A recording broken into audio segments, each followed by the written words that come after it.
पाना चाहती है।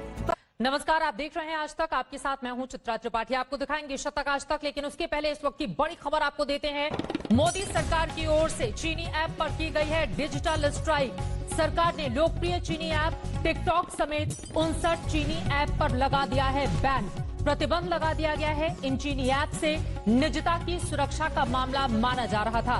हेलो और कैम स्कैनर पर भी प्रतिबंध लगा दिया गया है। यूसी ब्राउजर पर भी सरकार की ओर से बैन लगाया गया है। आपको बता दें, ये बहुत बड़ा फैसला। लाइकी, वीगो पर भी देश में लग गया है प्रतिबंध। बीते कई दिनों से लगातार चीन के खिलाफ देश भर में जो माहौल था, उसके मद्देनजर भारत सरकार का ये बहुत बड़ा फैसला इस वक्त का चाइनीज ऐप पर देश में बैन का फैसला लिया गया है। डिजिटल स्ट्राइक चीन के ऊपर, आप इसे कह सकते हैं। लोकप्रिय चीनी ऐप टिकटॉक पिछले कई दिनों से, कई सालों से हिंदुस्तान में लगातार लोकप्रिय हो रहा था, लेकिन चीनी ऐप के मद्देनजर टिकटॉक पर बैन कर दिया है। इसके अलावा 59 चीनी ऐप पर भी प्रतिबंध लगा दिया गया है। हिमांशु मिश्रा हमारे संवाददाता जुड़ चुके हैं ज्यादा जानकारी के साथ। हिमांशु, पहले से ही इस तरह की उम्मीद की जा रही थी कि सरकार कोई बड़ा डिजिटल स्ट्राइक चीन के मद्देनजर कर सकती है, और आज ये बड़ा फैसला। देखिए, बिल्कुल चित्रा की बहुत बड़ा फैसला सरकार का है, और सरकार ने चाइनीज की जो 59 ऐप है उन सबको बंद कर दिया, और टिकटॉक से लेके तमाम जो इस तरीके की ऐप्स थी उनको बंद किया है। और साथ ही साथ कई जो चाइनीज कंपनियों के मोबाइल हैं उनकी वीडियो कॉलिंग को भी बंद करने का फैसला ले रही है सरकार। तो सबसे बड़ी बात यह है कि चाइना को 3 स्तर पर सरकार जो है वो चुनौती दे रही है। एक, उनको ग्राउंड के ऊपर जिस तरीके से गलवान घाटी के अंदर चुनौती दी जा रही है।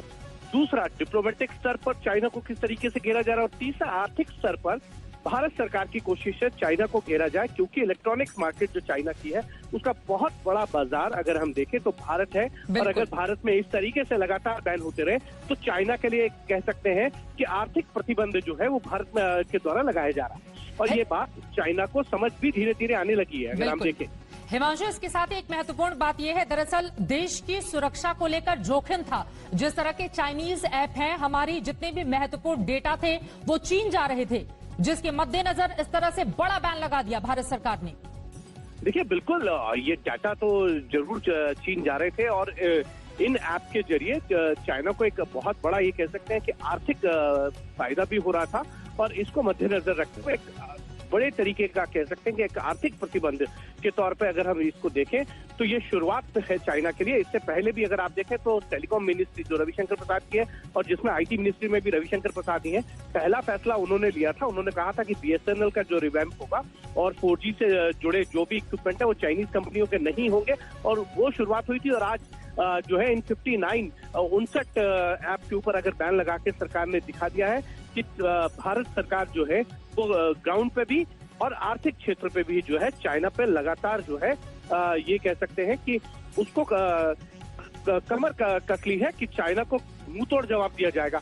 तो ये इस तरीके के बैन्स जो हैं वो आगे आने वाले दिनों में और भी देखे जा सकते हैं। अलग अलग मंत्रालयों से आपको इस तरीके की खबरें मिलेंगी, क्योंकि रेलवे ने भी इस तरीके के जो टेंडर्स थे जो चाइनीज कंपनियों को दिए गए थे उनके ऊपर बैन लगाया था, उनको रिव्यू किया था। और अब जब 59 इन ऐप के ऊपर बैन लगा के सरकार ने बता दिया है चाइना को कि अगर भारत बहुत बड़ा बाजार है चाइना के लिए, इलेक्ट्रॉनिक क्षेत्र में भी, और उनके जितने रॉ मटेरियल है उसका भी एक बहुत बड़ा क्षेत्र बाजार है, और एक्साइज ड्यूटी भी बढ़ाई जाएगी।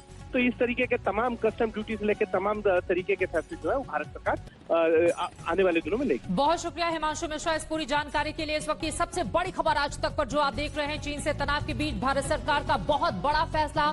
टिकटॉक समेत 59 चाइनीज ऐप पर बैन का ऐलान किया गया है। हेलो और कैम स्कैनर पर भी प्रतिबंध लगा दिया गया है। क्लब फैक्ट्री, लाइकी, वायरस क्लीनर पर भी बैन लगा दिया